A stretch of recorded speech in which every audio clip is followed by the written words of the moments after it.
You are listening to the Novel Writing Podcast, episode 113. Grab a cup, cozy up, and let's get to writing. Today's episode is a follow-up to episode 99, where I talked about the difference between temperament and personality. This is a confusing subject for a lot of writers. In episode 99, I gave a brief overview of what temperament is, where it comes from, and how it's related to personality. Today, I'm going to go into detail about the 4 primary types of temperament, or the humors, as recorded by the Greeks. As a reminder, temperament broadly refers to consistent individual differences in behavior that are biologically based and are relatively independent of learning, system of values, and attitudes. It's been defined as the constellation of inborn traits that determine a child's unique behavioral style and the way he or she experiences and reacts to the world, and it's an underlying factor of personality.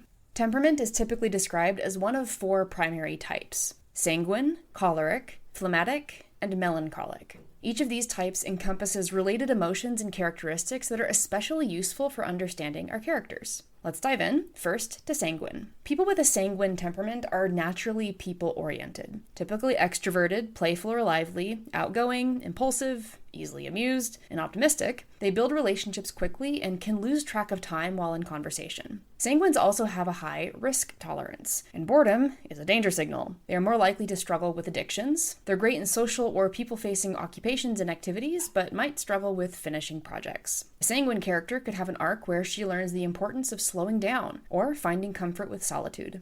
Next up is choleric. People with a choleric temperament are usually success or achievement-oriented. You'll find them in CEO or leadership positions or owning their own businesses. They'll probably have just a few close friends because they're slow to build relationships. They're logical and analytical, or left-brain thinkers, who may not see the point in art, but prefer the sciences or numbers. They may be socially awkward and not understand when or how to say the right thing. Choleric temperament types can be highly competitive, even with themselves. They are likely more introverted and would rather have deep and meaningful conversations rather than waste time with small talk. You'll find cholerics in STEM fields, which is science, technology, engineering, and math, management, business, and other leadership positions. A choleric character could have an arc where he must learn the power of relationships, or that results and goals are not more important than people.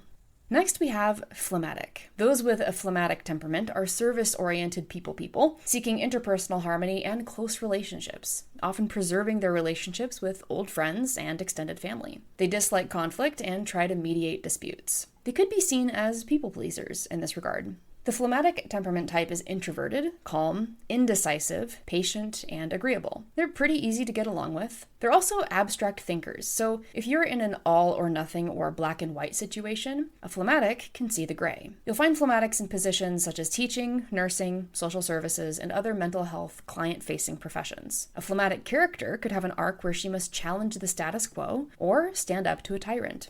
And finally, melancholic. People with a melancholic temperament are loyal and family-oriented. They're sensitive and tend to feel their emotions strongly. These are the people who will remember the details about you and do things with that knowledge to make you feel special. They want to do things right and do them well. Melancholics adhere to the rules, are detail-oriented, operate from plans, and tend to keep private. They're introverted, logical, and direct in communication. Like any introvert, melancholics need alone time, but they use it to think through detailed plans in order to function with minimal anxiety. They find comfort in traditions and, as you would expect, avoid novelty whenever possible. You'll find melancholics in accounting, administration, and other detail-oriented positions. A melancholic character could have an arc where he must break the rules in order to get what he wants, or must navigate an unfamiliar and new situation by himself. So I hope this overview of the 4 temperaments and their accompanying possible character arc examples was helpful. As always, the resources used for this episode are in the description, where you can find even more information on the 4 temperaments and even take a quiz to identify your own.